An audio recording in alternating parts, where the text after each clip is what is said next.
niwashukuru kwa maana utayari wenu wa kuachia maeneo pamoja na mali zenu ili hata wananchi wengine waweze kupata huduma ya maji.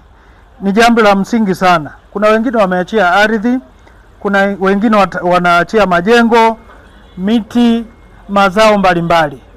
Sasa utayari wenu lazima niwashukuru na kuwapongeza kwa uzalendo wenu kwa nchi hii ya Tanzania.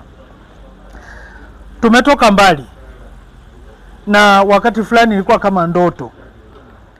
Cha kwanza ni huu mradi ulizungumziwa kwa miaka mingi, lakini serikali yenu ya awamu ya 6 imeweza kuanza kutekeleza. Kama ilivyo kawaida ni kwamba hakuna maendeleo ambayo hana changamoto. Kwa lazima kuwepo na changamoto. Changamoto moja wapo ni kama hii ya watu kuachia maeneo pamoja na mali zao ili kuleta maendeleo ya nchi hii. Tulianza na utambuzi kwa maana ya kuangalia ni maeneo gani ambayo tutaleta madhara kwa namna moja ama nyingine, ili tuweze kuangalia namna gani ya kuweza kuwafidia, kupunguza madhara yale. Huwezi kuondoa madhara ila unapunguza. Na baadaye tulianza kuwashirikisha kwamba jamani, huu mradi una manufaa haya na katika maeneo yenu tunataka tufanye nini. Utayari wenu ukawezesha kwenda kufanya uthamini. Tulipofanya uthamini bado mkaendelea kutoa ushirikiano na mkakubali kwamba sawa, tusonge mbele. Baadaye tukaja kwenye uhakiki. Je, kweli hiki ambacho tumethamini ndicho ambacho ni sahihi? Nafikiri mlileta nyaraka mbalimbali. Na sasa tunafikia swala la ulipaji. Nafikiri mliona,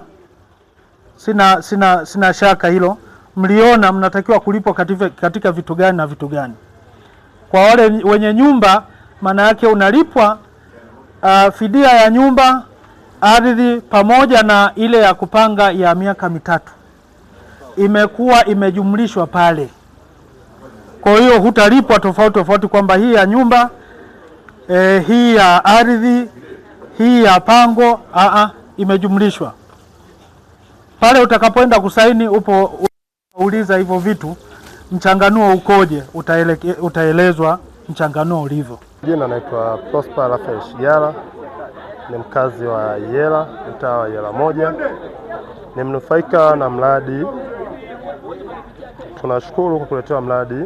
Tunaamini mradi ni baraka na kila kitu nadhani kitakuwa sawa kwa wale wenye changamoto zote za maji. Tunaweza kuishukuru serikali yetu kwa hatua nzuri na jambo jema kuweza kuona wananchi wake kwa kutetea mradi katika sehemu, naamini sehemu za kwa mbalimbali, kwa sababu kama anaenda Chunya, ataenda Tunduma, Mbeya, na sisi kama wana Iyela tunaweza kunufaika moja kwa moja na huu mradi. Tunashukuru leo tumeweza kusaini fidia zetu na kuweza kuacha ardhi zetu kwa makubaliano mazuri bila shida. Mradi umeanza nadhani miaka 2 sasa, lakini tumeenda hatua kwa hatua na viongozi walikuwa bega kwa bega na sisi. Kwa hiyo tunaweza kusema tunashukuru na mradi hauna ubaya wote na tumelizika na kile kitu ambacho kimeweza kwenda kuendelea. Jina naitwa Bisalum Mwambepo, diwani wa kata ya Iyela. Kwa siku hii ya leo naishukuru sana serikali ya Jamhuri ya Muungano wa Tanzania, kwanza kwa wananchi wa kata ya Iyela ambao ndio walikuwa wamepitiwa na bomba la mradi wa maji wa mto Kiwira katika kata yetu ya Iyela.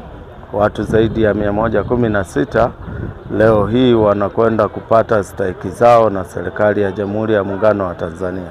Kama unavyoona hapa nyuma kwako, wananchi wote wako hapa kwa ajili ya kumaliza zoezi ili waweze kupata stahiki zao. Kifupi tu ninaishukuru serikali kama diwani, naishukuru sana kwa usikivu ambao imesikia na kuweza kuwapa pesa zao kwa wakati mwafaka. Kwa hilo naishukuru sana serikali.